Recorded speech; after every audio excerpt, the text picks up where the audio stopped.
derechos culturales y ciudadanía. Cuchillito de palo. Porque muele, Y muele, y muele, y muele. y muele.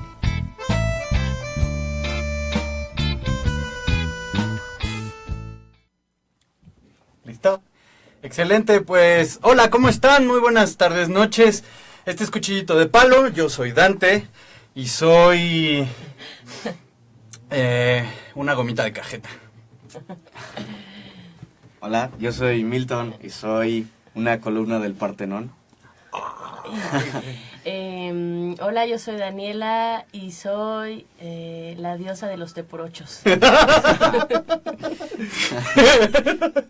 No digas eso cuando vas a promover un taller infantil, ¡Ay, Daniela. Perdón, ¿podemos empezar? Se puede editar todavía, ¿verdad? Ay, póngale subtítulos. La reina de los niños, no sé. Perdón. Ay, Daniela, cuánta inapropiación. Muy bien, pues ya estamos en otra semana más de Cuchillito de Palo y hoy vamos a moler con el tema de la educación y justamente me atreví a invitar a Dani porque pues ella se dedica, bueno, al teatro, pero también a la educación y pues también traes unas ideas bastante chidas al respecto. Quiero hablar un poquito también después de que Milton aquí nos platique exactamente algunos puntos que tiene él para compartirnos. Quisiera que habláramos de educación y arte para aterrizarlo en tu entrevista, ¿te parece? Me parece perfecto. Muy bien. Pues entremos de lleno. ¿Qué te parece, Milton? Que nos platiques. Muy show. bien. Pues Nada bueno, muy serio, así, relajado, no te preocupes. Estás viendo lo que dijo Dani, no pasa nada. Bueno, pues yo creo que en un momento como este, hablar sobre la educación en nuestro país es muy importante porque, bueno, a final de cuentas, la educación es como la semilla de donde van a ser una sociedad, ¿no? En un futuro cercano. Y pues yo como estudiante de preparatoria... ¿Cuántos años tienes, Milton? 16. Pues siento que la manera en la que se está impartiendo la educación media superior no es la mejor porque, bueno, siento que se está haciendo como muy distante, como una cuestión muy fría, como que los maestros ya no son lo que solían ser. Por ejemplo, hace poco leí un libro, se llama Corazón Diario de un Niño, que, bueno, está ubicado en Italia, en el siglo XVIII, y me pareció muy interesante ver cómo ahí se refleja una sociedad en donde los niños, bueno, es en cuanto a educación primaria, ven al maestro como un ejemplo a seguir, como una figura más que paterna, como que ellos realmente quieren ser como sus profesores. Sin embargo, ahora siento que los maestros se han convertido más en una especie de guardia para los estudiantes, que, pues bueno, que un ejemplo a seguir, vaya. ¿Y esto de quién crees que sea responsabilidad? O sea, ¿es culpa de los maestros o qué? Bueno, es una pregunta un tanto complicada, pero yo creo que pues el sistema educativo hoy en día tiene a los maestros como muy aprisionados, como que los tiene muy, o al menos quisiera tenerlos muy robotizados, como que con los programas que les imponen y los programas educativos, Uh-huh. como que les ponen un camino demasiado rígido que tienen que seguir.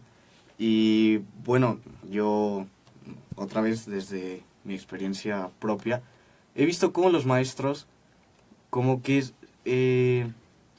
se interesan más en cumplir con el programa y entregar el papeleo que tienen que entregar al final del semestre y todo eso, que en asegurarse de que los chavos aprendamos las cosas pues de lleno, como ellos quisieran, como debe de ser.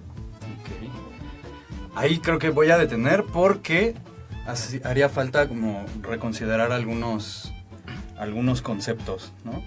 primero el concepto de educación, ¿no? ¿En qué consiste educar? ¿Para qué es? Regularmente acá en este espacio hablamos de derechos culturales y de ciudadanía, ¿no?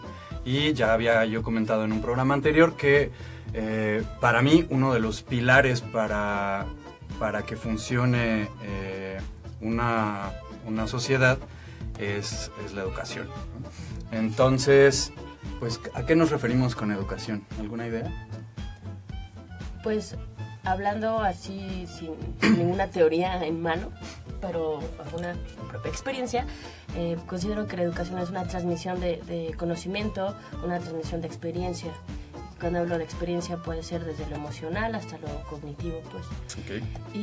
Y creo que en parte Milton tiene razón en cuanto al sistema educativo, cómo las escuelas con su estructura pueden sí invadir pues en la metodología del profesor, pero también hay otro fenómeno.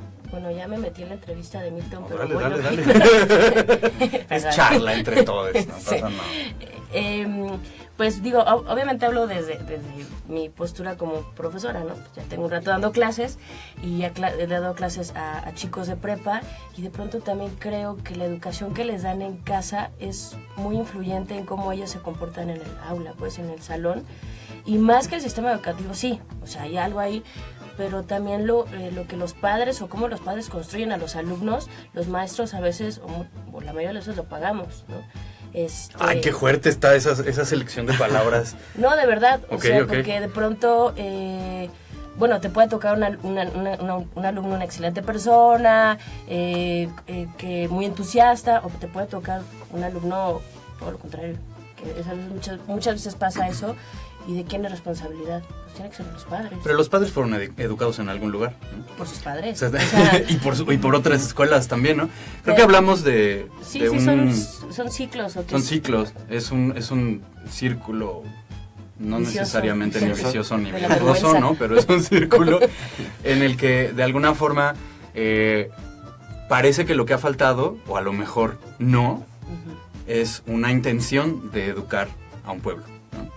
Es decir, muchas de las cosas que se hacen a nivel Estado, y bueno, cada programa sacamos al Estado a relucir porque a fin de cuentas es en quien hasta el momento hemos confiado para que administren nuestros bienes, ¿no? Uh-huh. Y en ese caso, como representantes un Estado de su pueblo, pues decidiría ciertas cosas y la mayoría de esas decisiones tienen que ver con una marca del país, ¿no? Uh-huh. La forma en la que se construyen las ciudades, la forma en la que se llevan, pues sí, ¿no? El sistema de salud, el sistema educativo y miles de otras cosas, ¿no? Uh-huh. Están orientadas a poner como una marca de país. Uh-huh. Y tal parece que o no tenemos y no está funcionando, o está funcionando perfectamente para fines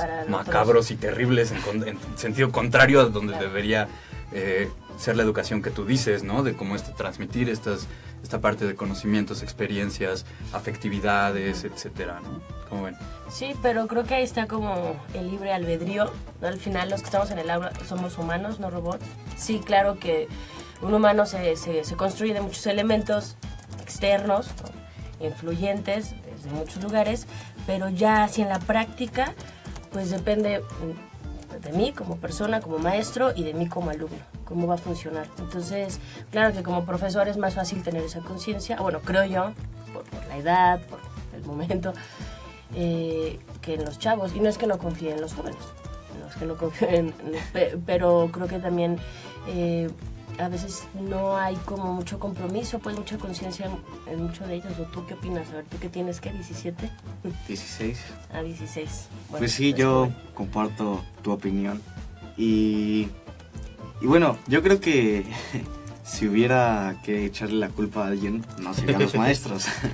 O sea, yo creo que ellos también, podría decirse que son víctimas, ¿no?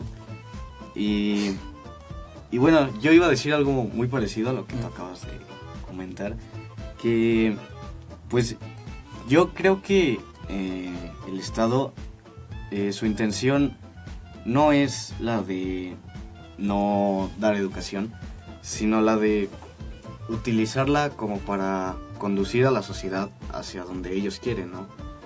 Como una sociedad un tanto más vacía, que no haya interés social, no haya participación en la democracia, porque, bueno, a final de cuentas es como lo que les conviene, ¿no? A la mafia del poder, como diría el profesor Obrador. Como diría, ya saben quién. Ok. Y, bueno, en cuanto a que si los chavos tenemos interés o no, yo creo que sí es muy cierto que muchas veces hay quienes muestran bastante desinterés y incluso pues faltas de respeto hacia el maestro, pero yo creo que eso se puede corregir dejando un poco a un lado la educación en casa. Si el programa se centrara más en los intereses individuales de los estudiantes, yo creo que a su vez los chavos pues mostrarían bastante más afinidad hacia lo que quieren, y por lo tanto para el maestro sería más fácil como conducirlos, ¿no? Enseñarles, y los chavos aprenderían con mucho más gusto. Ahí creo que también no hay que olvidar que lo educativo se entrelaza con otras cosas, ¿no? Y en este caso se entrelaza con lo laboral. Ya hemos platicado también en otros programas acerca de cómo, bueno, al paso de la historia se han ido desmantelando todas las obligaciones del Estado, ¿no? Y se han ido privatizando, o se revientan, ¿no? Se revientan hasta que dejan de funcionar y entonces se tienen que privatizar, ¿no? Se tienen que privatizar. Y entonces, pues, en la parte laboral, creo que los docentes tienen las de perder grande, ¿no? Es decir, mucha gente piensa que los maestros tenían muchos privilegios y entonces hay que quitárselos, ¿no? Pero pensemos que era el único gremio que tenía sus derechos laborales como deberíamos tenerlos toda la sociedad, ¿no? Y bueno, que sí se han ido desmantelando, ¿no? Y entonces, justo lo que dices, ¿no? De la imposición de programas, de actividades, de pronto un docente con 50 chavos, ¿no? Para hacer eso que dices, ¿no? Sí, para atenderlos de manera individual a cada uno y orientarlos hacia sus intereses, cuando tiene que cumplir programa, cumplir con tiempos, además que el programa de seguridad en la escuela, que el Constrúyete, que prepararlos para la prueba enlace, que los de áreas verdes del municipio tienen su programa también, y miles de otras cosas, ¿no?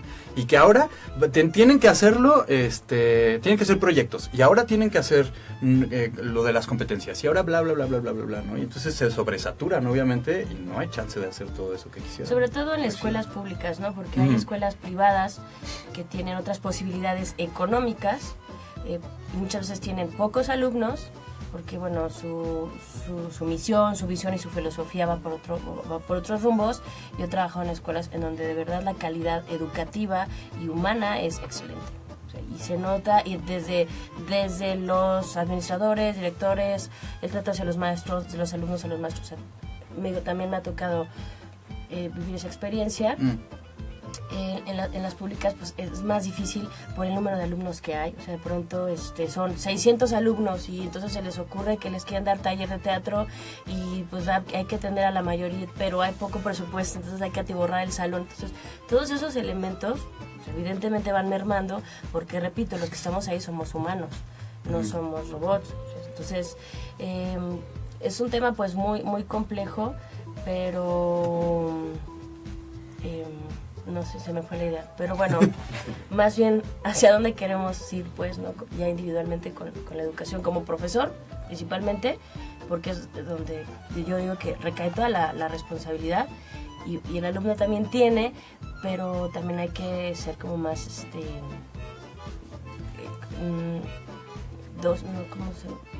elásticos, se me olvidó la flexibles. Flexibles, ajá, sí. Yo creo que tocaste un punto bien importante, que es la educación privada también, ¿no? que es otro tema gigantesco, que, bueno, evidentemente hay gente que lo hace de manera excelente, y hay gente pues que lo hace como un negocio, ¿no?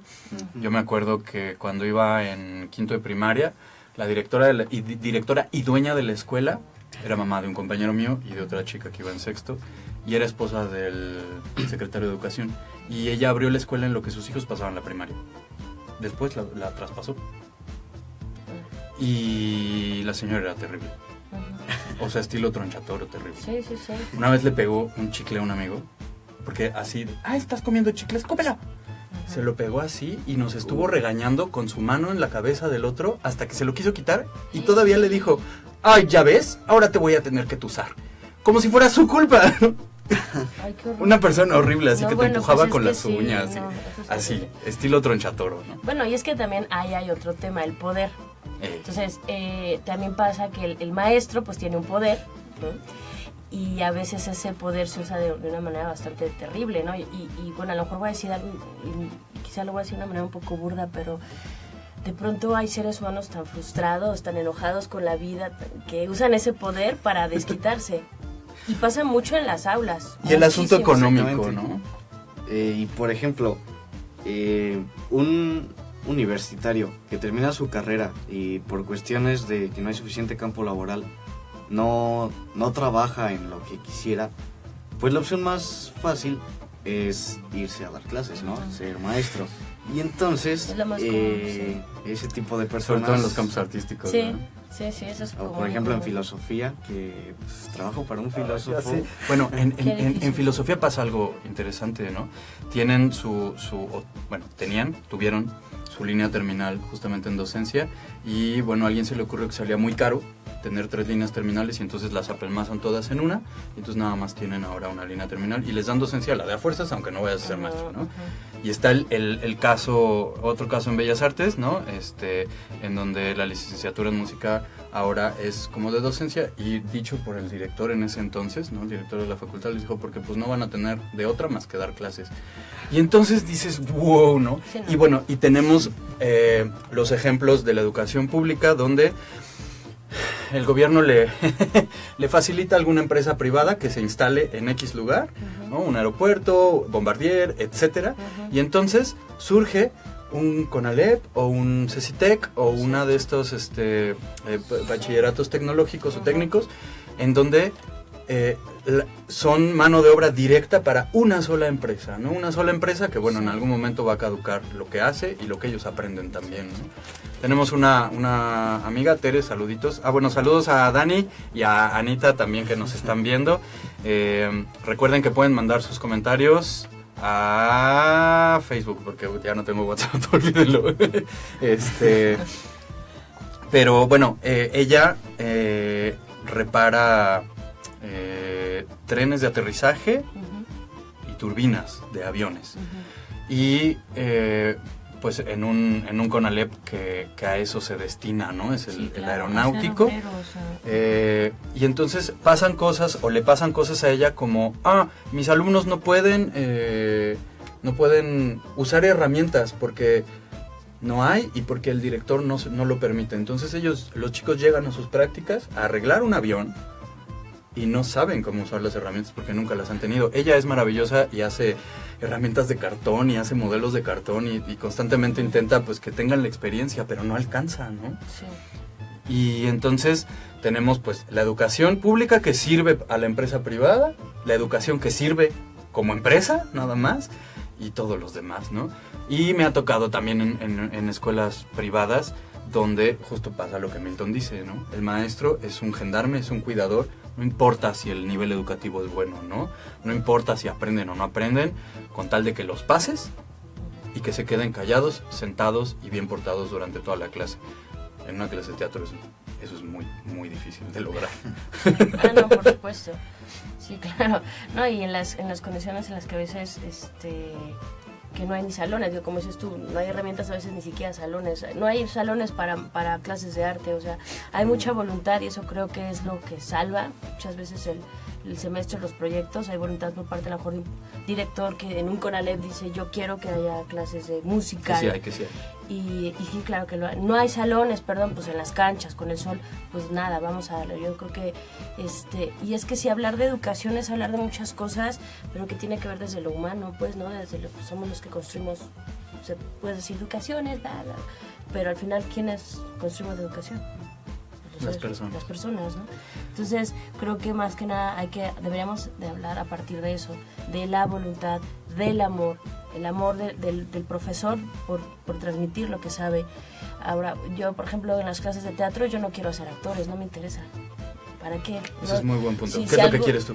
Yo lo que quiero es que los chicos a través del teatro se conozcan sus posibilidades, conozcan sus limitantes, empiecen a ver la vida de otra forma, empiecen a tener un entusiasmo por cosas que a lo mejor ellos no sabían que existían.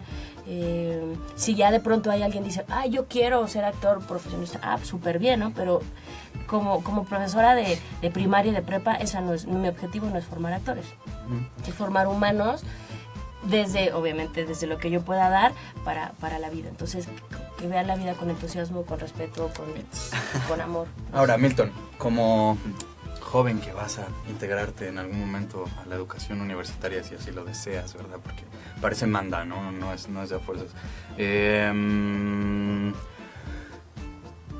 ¿Cuáles son tus perspectivas en este país donde una persona con título universitario no tiene garantizado absolutamente nada, ni siquiera estar bien entrenado en lo que hace?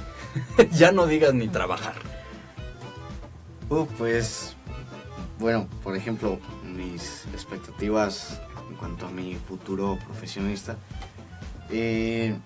a mí últimamente me ha interesado muchísimo la historia militar, como en cuanto a historia clásica, y entonces pues un campo laboral para una carrera de ese tipo en este país creo que no es una opción para una buena calidad de vida. Entonces, lo más fácil para mí, y bueno, no sé si lo más además, fácil, si te pero lo vuelves mejor... militar estaríamos enemistados de por vida.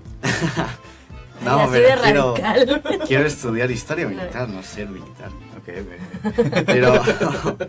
Pero bueno, yo creo que hay muchísima gente que piensa igual que yo, que una de las mejores opciones es pues irse del país, empezar a estudiar y después terminar los estudios en otro país y ejercer la carrera en otro país, porque pues terminar aquí, querer trabajar aquí, como que no suena. Sí, ya sé. Estás hablando con unos adultos que ya pasaron por Artistas, además. Desilusionados. Terminaron dando clases. No, a mí sí me gusta, No, a mí también, pero terminamos dando clases, ¿no? O sea, de alguna forma... Bueno, yo no lo planeé cuando empecé a estudiar teatro. No, bueno, yo cuando tampoco planeaba que... Pero al final también hago otras cosas. Claro. ¿No? Y, o sea, no solo doy clases. Yo lo comentaba también en algún otro programa. Encontré la vocación, encontré el compromiso, ¿no? en la docencia, pero no era mi plan original. Sí, ¿no? claro. Bueno, la educación a través del tiempo ha pasado por muchos enfoques, ¿no? Los enfoques en donde son moralizantes, por ejemplo, los militarizados, el enfoque de, bueno, la gente nació mala y hay que volverla buena, o la gente nació estúpida y hay que llenarle el cerebro con cosas, ¿no? Uh-huh. Y bueno, han sido muchísimos enfoques. Uh-huh. Y Paulo Freire habla de la educación bancaria, ¿no? De esta educación donde solo se deposita. Entonces está el profesor en el lugar de supuesto saber y lo único que hace es vaciar conocimientos en una cabeza vacía. Eso en los 70, en los años 1970 lo publica Freire, y de pronto 50 años después estamos exactamente en las mismas, ¿no? Lo cual me hace reflexionar que a lo mejor los modelos educativos o que se cambien los planes nacionales de educación no tiene absolutamente nada que ver con nada, ¿no? O sea, de pronto, como dicen ahora los docentes opositores a la reforma educativa última, ¿no? Que es más bien es una reforma laboral, y es una reforma empresarial que otra cosa, porque si vemos realmente el desempeño de la educación, no hablo de profesores o profesoras en particular, o de si los chavos tienen o no las ganas de aprender, ¿no? Como el fenómeno educativo en general es exactamente el mismo, ¿no? Muchas cosas recaen muchas cosas rígidas, como dice Milton, y otras cosas recaen completamente en el contentillo de quien está al frente, ¿no? Entonces ahí tenemos, por ejemplo, la educación integral para las sexualidades, que, bueno, desde el sexenio pasado se integró con un plan bastante chido. A mí me tocó capacitar docentes de todo el estado de educación básica en materia de sexualidades, con planes y programas bastante chidos, adecuados desde preescolar hasta secundaria. Y de pronto, por más que yo me esforzaba, ¿no?, porque quedaran las cosas así, ya sabes, bueno, libres de discriminación, libres de genitalización, porque de pronto dicen, ¿cómo le vas a enseñar sexualidad a un niño de preescolar? Bueno, porque no está genitalizado, la sexualidad es parte de su personalidad, etcétera, ¿no? Y de pronto, a la hora de que están frente al grupo, ay, este tema no lo voy a decir porque pues no me parece, ¿no? Bueno, no me parece, por lo menos tiene una postura, pero no le entendí, por ejemplo, o esto no es importante. Y entonces queda a discreción realmente de quien está al frente. Y eso es terrible, y no solo pasa con las sexualidades, pasa con un montón de temas, ¿no? Y con ejemplos, ¿no? Si alguien insiste en dar ejemplos sexistas, racistas, si se habla de la historia de México como una historia de opresión, de colonización, sin... De buenos y olvidando además, ¿no? Los pueblos originarios, etcétera, porque, bueno, muchos planes de estudio empiezan a partir de la conquista para acá, ¿no? Y eso es terrible, ¿no? Porque creo que es una memoria, es una educación que le tira a la desmemoria, en general. Tú, Milton, ¿qué te haría falta? ¿Qué te haría falta a ti, pues, para disfrutar la educación? ¿O la disfrutas? No sé. Pues, bueno, yo creo que hace falta, como dije hace rato, que se aprovechen bastante mejor como las afinidades individuales de los estudiantes. Y sé que es difícil. Pero eso es socialista. Deja que hable. ¿Por qué? Escándalo. Deja que termine y luego empiezas a juzgar. No, pero ¿por qué es socialista? Yo no digo que el socialismo sea malo, no estoy juzgando, pero esta idea de la educación en donde cada quien se desarrolla dependiendo de sus capacidades, pues a veces tiende al otro extremo, ¿no? Donde también te dicen, mira, tú tienes un arco muy bonito, tú vas a ser bailarín y te callas, ¿no? Y vas a ser el mejor bailarín. Claro. Y a lo mejor eres el mejor bailarín, pero quién sabe si querías ser el mejor bailarín. No, pero bueno, pues una cosa es como enseñar en base a los gustos y pues, habilidades individuales, pero sin imponer cosas, o sea, pues siempre respetando las decisiones, ¿no? Libre albedrío. El libre desarrollo de la personalidad, estoy de acuerdo, aunque eso es una línea muy delgada, ¿no? De pronto, ya hemos hablado también en otros programas de objeción de conciencia, ¿no? Que es este concepto donde alguien puede decidir basado en un análisis concienzudo de una situación, por ejemplo, no enlistarse en el servicio militar o interrumpir un embarazo o algunas otras cosas, ¿no? Pero bueno, es complejo saber cuando realmente son tus intereses genuinos, cuando toda la vida has estado sometido a programación, ¿no? Entonces tenemos, por ejemplo, hace 10 años, si un chavito decía en un salón de clases, yo quiero ser narco, ¿no? Todo el grupo, no, ¿cómo crees? Lo censuraba, ¿no? Y había una reacción adversa a ese tipo de intereses. Ahora todos quieren ser narcos, por ejemplo. No, y ya hay niños de 11, 12 años entrenándose en el narcotráfico. Entonces la pregunta es, o sea, ¿ese es su interés genuino? Pero eso, o sea... y además genuino, cumple, bueno, o sea, no sé si genuino, pero no podemos juzgar si es genuino o no, lo que decías tú, ¿no? O sea, es su interés o eso parece, ¿no? Pero depende de su contexto. ¿En qué contexto está ese niño que quiere ser narco? Y yo creo que cumpliría con los 4 pilares de la educación. Es decir, tiene un saber, tiene un saber hacer, tiene una disposición de comportamiento y una disposición social también. O sea, si lo analizamos a nivel de competencias educativas, cumpliría con todas. Pero entonces, ¿cuál es el punto? O sea, ¿está bien o está mal? Que ya me hice bolas. Mi punto es cuestionar mi punto es cuestionar hasta qué punto este libre albedrío realmente responde a un proceso personal o es influenciado que siempre va a ser influido. ¿Pero qué tanto? No, lo que pasa es que nosotros nos construimos por muchas cosas y nada es así como ¡pum! Mágicamente. No. O sea, todo tiene que ver con el contexto y de dónde naces, de dónde eres, dónde estás viviendo tu cotidiano.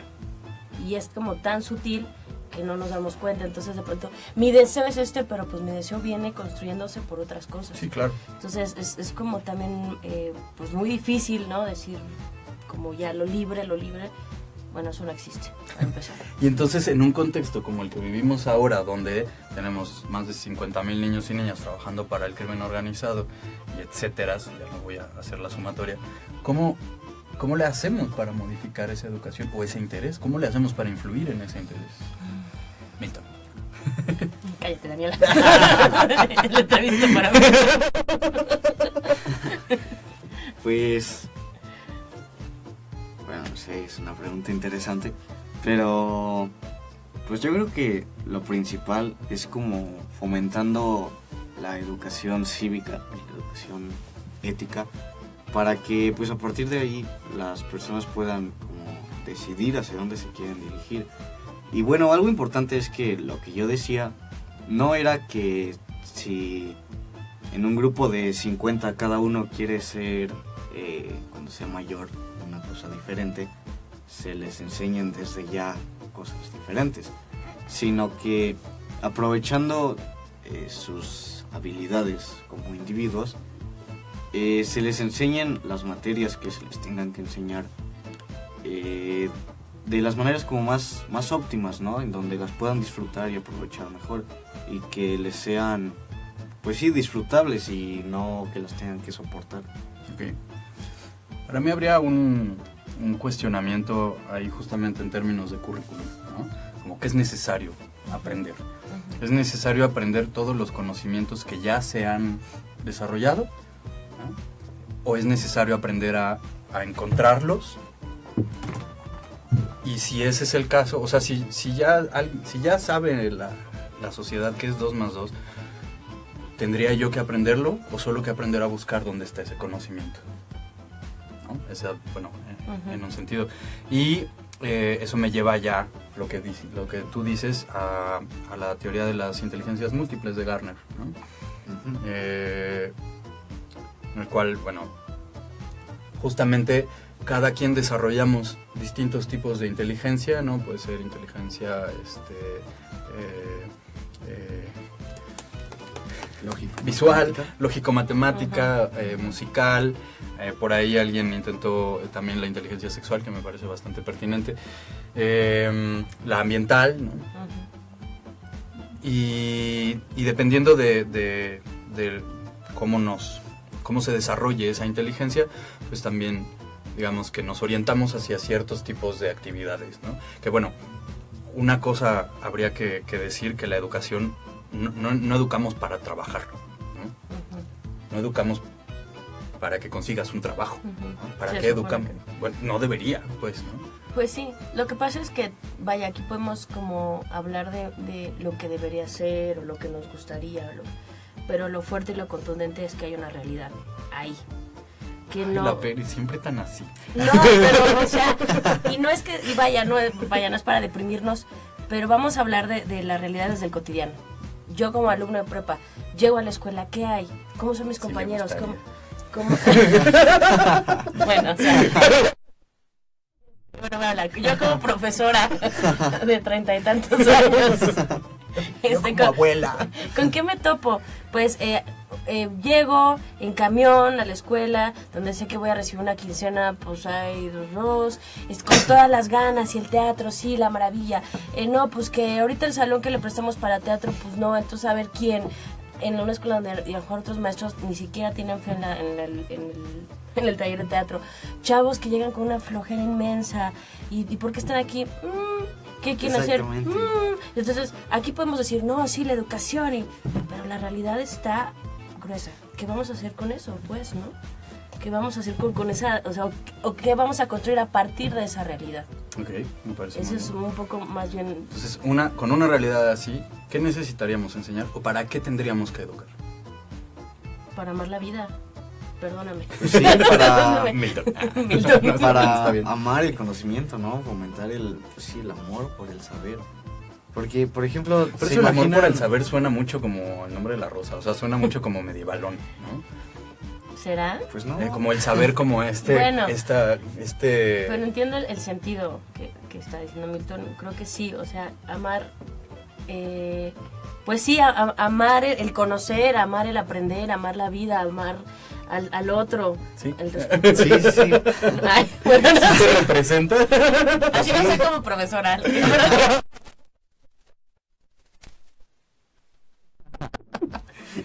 Te juro, ya. Pero sí era mi punto.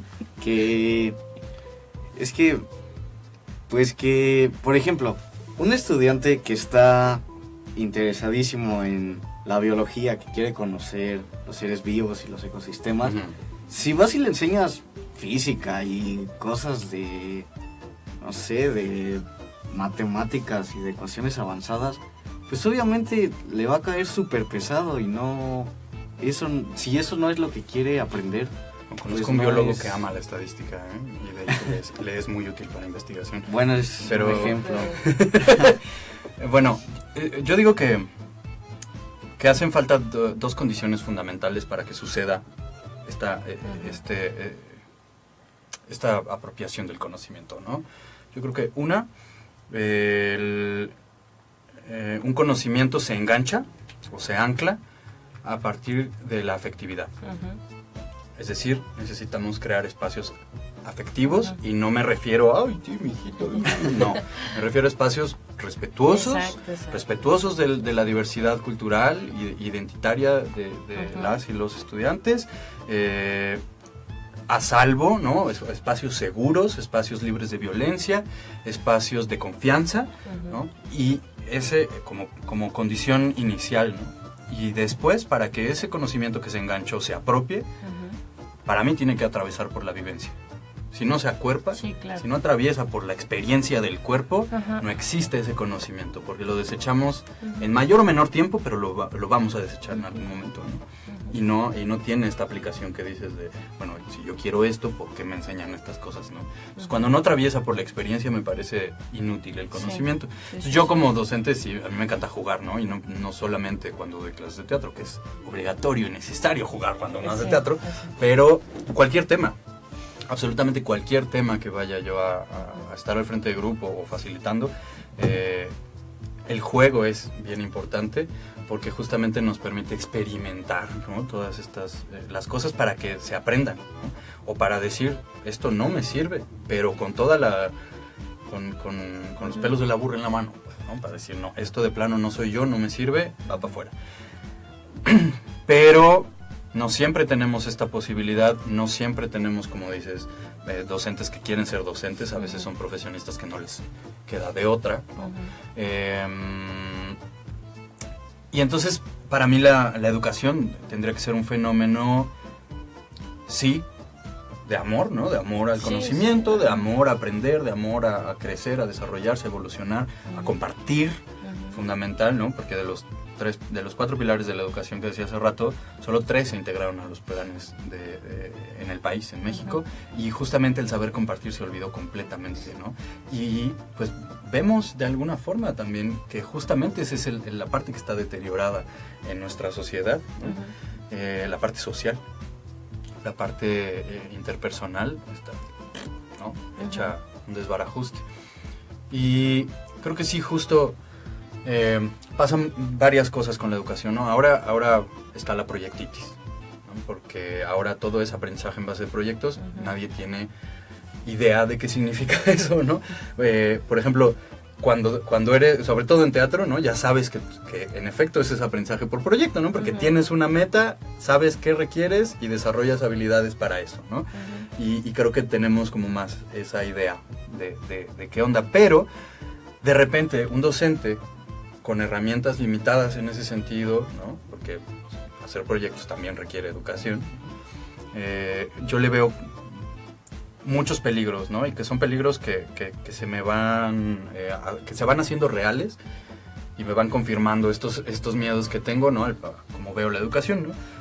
Que es un proyecto, generalmente, si no está bien orientado, se dedica más a resolver una cosa en particular, un problema inmediato, y entonces eso le quita toda la historicidad al problema. Uh-huh. Es decir, por ejemplo, vamos a poner nuestros contenedores de PET, y entonces del PET hacemos X cosa de reuso. Uh-huh. Está bonito, ¿no? Pero si no tienes toda la historicidad en el contexto del PET, bueno, ¿por qué tendremos que usar PET para empezar, ¿no? Uh-huh. Hay países donde no se usa porque es altamente contaminante, sí, ¿verdad? ¿No? Sí, pero bueno, vamos a plantear una educación desde nuestro país. Sí, pues, pero desde nuestra cultura. Para mí eso tendría que ser un eje fundamental, y que se revela la falta de, ¿no? Uh-huh. Porque la educación ha sido inmediatista, ¿no? Uh-huh, ha perdido memoria y ha perdido perspectiva también, ¿no? La visión al futuro. Sí, y la otra es que también la proyectitis se centra mucho más en el resultado que en el proceso. Uh-huh. Y tú como yo sabemos que el proceso es realmente lo enriquecedor. Exactamente. ¿No? Sí, a mí, como docente de cualquier materia, no me interesa, ¿no? Y sobre todo en teatro, a mí no me interesa, como decía Dani, que sean actores, ¿no? No me interesa, a menos que esté ayudando. Sí, bueno, en una universidad. Exactamente, o ya para profesionalización, o etcétera, claro. ¿no? Pero a mí a mí no me interesa que el resultado sea excelso. Uh-huh. Me interesa que en el proceso hayan desarrollado estas habilidades a las que te refieres, ¿no? Y el trabajo en equipo, la empatía, la solidaridad, la tolerancia a la frustración, la toma de decisiones en situaciones de crisis, ¿no? Uh-huh. Y esas cosas se aprenden con el teatro. Por lo menos como lo enseñan. Bueno, sí, o como nosotros lo enseñamos, yo creo lo que vivimos. Sí. Sí. Y bueno, en cuanto a los problemas de la educación, yo creo que otro punto bastante importante es que, bueno, tal como tú decías, no hay como ese sentido de que el conocimiento perdure, sino que pareciera que lo importante es solo soportar la ida a la escuela y a los maestros y tal, solo para llegar a la universidad y poder tener un papel que te dé acceso a un mejor empleo, quizá, a una mejor calidad de vida. Uh-huh. Y ya, o sea, en ningún momento entra en juego el conocimiento, o sea, lo que aprendiste como que casi que es irónicamente lo que menos importa. Y además, como que la afinidad del sistema educativo hacia las competencias, como que es como si todos los estudiantes fuéramos gladiadores y nos echan a pelear entre todos y solo el mejor sale, ¿no? Sí. Y pues más bien yo creo que se debería dar un enfoque mucho más colectivo, en donde se aprenda como ayudar los unos a los otros, y quizás suena un tanto utópico y pues claro, no es así como que todos agarrados de la mano caminamos hacia el arco iris, ¿no? Pero yo creo que pero yo creo que sí es importante, o sea, dejar un poco de lado esa intención como de pisar a los demás para poder subir tú y ser el mejor, para dar un enfoque mucho más, pues, empático, como con más solidaridad. Un saludo a Elvira Herrera, desde Tijuana nos manda saludos. Ay, qué padre. Y al gordo, te recuerdo que estás comentando en la publicación de la estación, no en la mía, entonces deja de decir groserías.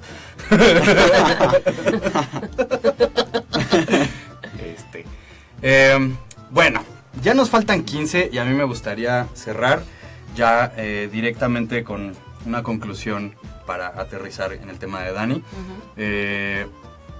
A mí me parece que a la educación le hace falta sí estos factores de interés, de desarrollo libre de la personalidad, el factor humano que dice Dani, uh-huh. Pero además también mucho más rigor, ¿no? Uh-huh. Y por rigor no me refiero ni a disciplina, ni a fuerza, ni a rigidez.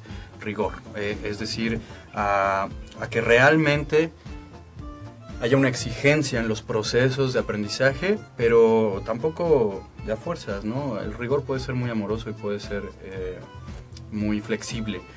Y le hace falta sobre todo también algo que muchas cosas que la educación le pueden aprender a las artes, ¿no?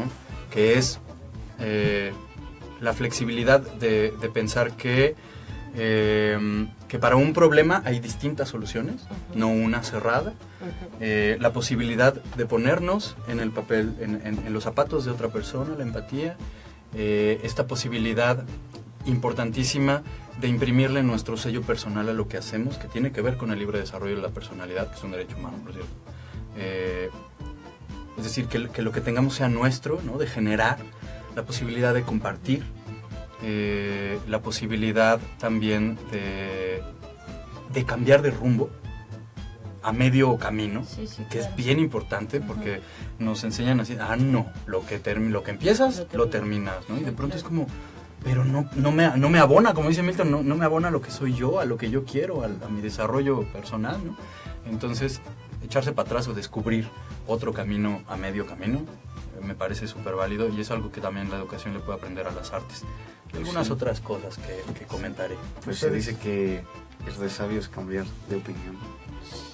Sí, pero bueno, pienso un poco, a lo mejor no es conclusión, es opinión, pero hay cosas que tenemos que pasar y punto. O sea, tenemos que acabar la primaria, tenemos que acabar la secundaria, te guste o no. O sea, si yo fuera mamá, yo le diría a mi hijo, ¿sabes qué? Ya más grande, si quieres recula, haz otras cosas, pero o sea, porque de pronto, pues sí, el niño de secundaria, ay, no, ya no quiero porque es de sabios cambiar. No, espérame, ¿no? O sea, tú termina y ya cuando estés más grandecito y todo, pues ya puedes como decidir o recular o irte por otros lados. Es que también de pronto es Creo que como- se puede negociar en ciertos espacios y niveles, ¿no? Sí, y yo iba a también, decir lo mismo. yo en lo muy personal, tú sabes que soy anárquico de corazón, yo creo que la educación escolarizada está al borde del colapso. Que en o sea, yo creo que la educación no formal y comunitaria es el futuro, porque además Exactamente. ya no vamos a poder pagar nuestra educación. Pero bueno, yo difiero un poco, pero en conclusión, ¿qué decimos? ¿Qué dijiste? No, creo que es que es muy complejo porque como es nuestro México, como es nuestro país, ese tipo de educación que ustedes están hablando no se va a construir. Y la que ya se está colapsando, no se está colapsando tanto y va a resurgir como un monstruo más poderoso. Eso Sí, es- pero privatizada, entonces como ya no vamos a caber, tenemos que inventarnos otras no opciones. sé si privatizada. Las opciones Mira, autónomas. la educación van a privatizar todo, el agua, la tierra, el aire y los árboles, pero la educación no, les conviene la educación así como está, mal hecha, para todos y así. Pero sabes, por ejemplo, que en Estados Unidos las deudas estudiantiles, los préstamos, porque tú sabes que allá no es gratuita, ¿no? Son una de las principales causas de estrés y depresión en jóvenes actualmente. Una de las 5 primeras causas, la deuda de estudiante. Entonces, eso también abona a que seamos tristes y desesperanzados. Yo creo que la educación como sistema Sí. va a colapsar, ¿no? La educación es fundamental y necesaria y va a Sí, por eso suceder. como sistema, yo también Va a creo. suceder aunque no tengamos escuelas, pues, ¿no? Eso sucede porque sucede en nuestra interacción social. Sí. Y bueno, en ese sentido, como todas las alternativas a la educación formal, tenemos en la ciudad muchísimas alternativas, y Dani hoy nos viene a platicar de una. Pues es una invitación a mi taller de teatro que voy a empezar el 6 de febrero en Casa del Faldón. Van a ser martes y viernes de 4:30 a 6 de la tarde para niños de 8 a 11 años. Y bueno, pues la idea de este taller es hacer muchos juegos de expresión corporal, juegos de improvisación. Voy a hacer también un experimento con teatro con objetos, que ahora estoy como un poco clavada en eso. Y pues el objetivo final es hacer un montaje para que los niños pues proyecten, ¿no?, muchas cosas que aprendieron de cosas técnicas en escena. Y pues está implícito todo esto que ya hemos estado platicando, ¿no? Yo creo que el proceso durante el taller es para que los niños pues conozcan sus posibilidades, sus limitantes, y se den cuenta que eso es también lo que nos construye como individuo, y sobre eso vas a construir tus metas en la vida, ¿no? Porque de pronto es, bueno, yo no sé bailar, pero sé hacer esto, entonces sobre eso construyes tu personaje, sobre eso vamos a ir construyendo la historia para todos, ¿no? Autoestima sirve muchísimo, muchísimo, o sea, uno aunque no sea tu objetivo como profesor, ¿no? O sea, pero ahí está implícito. Trabajo en equipo, colectividad y pues ahora que algo que tengo muy clavado, la identidad, ¿no? Entonces sobre eso se va a trabajar y para llegar a un montaje, entonces los invito, no sé si nos estén viendo papás. Eso espero, pues si no lo compartí. Los invito. O si tienen sobrinos o conocen a niños, invítenlos, díganle a sus papás. Va a costar 230 mensuales, me parece que es un costo. ¿Tienes un aproximado accesible. de tiempo para antes del montaje? Sí, son 4 meses. Okay. 4 meses. Martes y viernes de 4:30 a 6 en Casa del Faldón a partir del 6 de febrero. Bueno, pues ahorita más bien es hacer promoción para que se abra el grupo. Y ya. Sello de calidad garantizado. Dani trabaja maravillosamente con niños, niñas. Es muy profesional y me gustaría tener 11 años otra vez para tomar su clase. Para tomar su taller. Casa del Faldón, recuerden que está en primavera, entre Otoño y Corregidora. Frente al Templo de San Sebastián, en el barrio de San Sebastián, un lugar muy bonito además. Sí. Muy recomendado. Quitaron los árboles. No sé si eso fue de municipio o de nuestro querido presidente municipal. Bueno, se veía más bonito antes, pero sigue siendo un barrio muy muy bonito y pues está accesible para que lleguen, digo, los que no viven en el centro o cerca de esas áreas de La Era, Las Rosas, todas esas colonias, pues creo que es un espacio accesible para los carros, no hay tanto tráfico. Exacto. Y pues los espero. Martes y viernes de 4:30 a 6 en Casa del Faldón. Va a costar 230 pesos. Apúntense. Y si quieren una opción para más grandes, luego me esperan porque voy a empezar yo a dar taller también próximamente. Muy bien. Pero para niños, niñas, con Dani garantizado. ¿Va? Gracias. Milton, despídete. Adiós. Oh. Pues... Bueno, creo que no hubo tiempo para que yo diera mi conclusión. Así que, pues, solo creo que a manera de comentario para cerrar, yo citaría a Sócrates, que decía que la educación y por lo tanto la sociedad es como una construcción sobre 2 pilares, en donde uno es como la rigidez, vaya, en el mal sentido, digamos, en las leyes opresoras y pues un camino que se debe obligar a seguir, que si bien parece un poco pues pesado, es necesario, o sea, para que la cosa no se convierta en medio un libertinaje. Pero el otro pilar, igual de importante, es pues el sentido de comunidad y como el amor por todo, el amor interior y el amor hacia todo lo demás.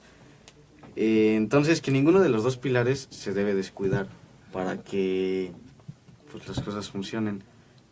Pero hoy en día yo creo que se está descuidando ese segundo pilar del amor y la comprensión y pues y la ternura también. Exacto, y la ternura. Y se está haciendo demasiado grande el otro, que es como en cuanto a la represión de ideas y a la violencia y al disgusto social. Entonces yo creo que la educación debería enfocarse a restablecer ese orden que se está perdiendo, y con eso pues las cosas irían bastante mejor. Muchas gracias, muy bien. Recuerden, límites no necesariamente tienen que ser castigo correctivo, se pueden poner límites amorosos y eso funciona muy bien.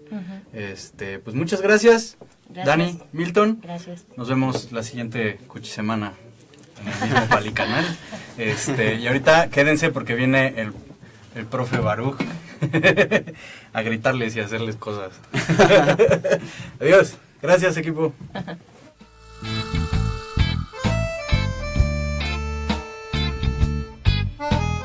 Esto fue Cuchillito de Palo.